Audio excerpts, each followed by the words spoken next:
As for me, first as a member of parliament representing my constituency and my people, I think we're on the same page with my constituents that we should have an autonomous local government system, maybe anchored on the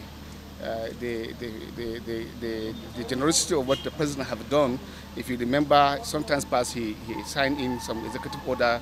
Among them is to have financial autonomy for the local government. This is not just about financial. We should also have the complete independence of the administration apart from the finances. That is the only way it can work. It can give us result and make Nigeria and Nigerians happy. I believe that any government that is desirous of representing the people and giving back the people what they gave them in terms of votes should emulate this effort and ensure that their various elected officers go through some process of capacity building. It will be a continuous for as long as I remain their representative.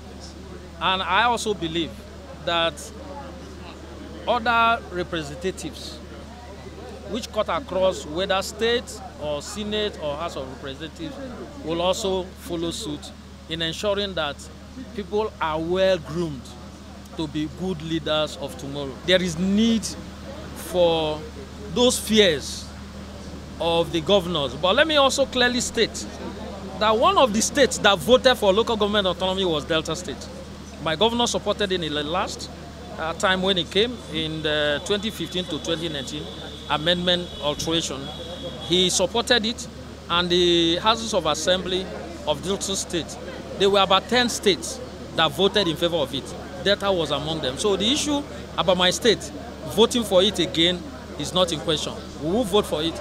It's now left for other states to know that there is need for them to emulate what Delta has done. The law is already in place. It is a political will to galvanize people to accept it, because it's a tier of government on its own, and we must try to recognize that fact. And like the minority leader rightly pointed out, Delta is not one place that seems to have problem with that idea of fiscal autonomy or otherwise for local government. So we're in good state. Rather, we should be appealing to all others who are obviously not bought into that. So please do so. It is very, very important.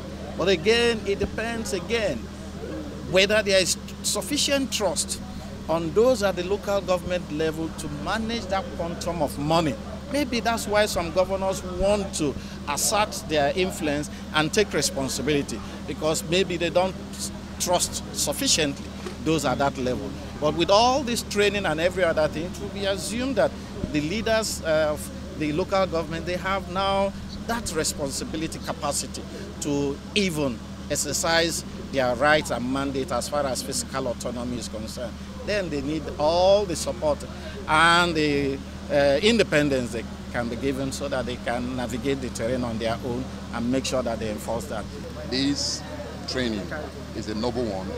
It will also help to enhance the leadership capacity of the chairman and also the councillors. And I also believe that we, the chairman and the councillors, from this leadership training, will also be able to know some aspect of our functions. And it will also help the legislators to also deepen their knowledge about their functions as legislators. And it will also help us, the executive arm, in financial management. And like my colleague said, if this is deepened, if it becomes, a nationwide initiative, it will actually help the local government.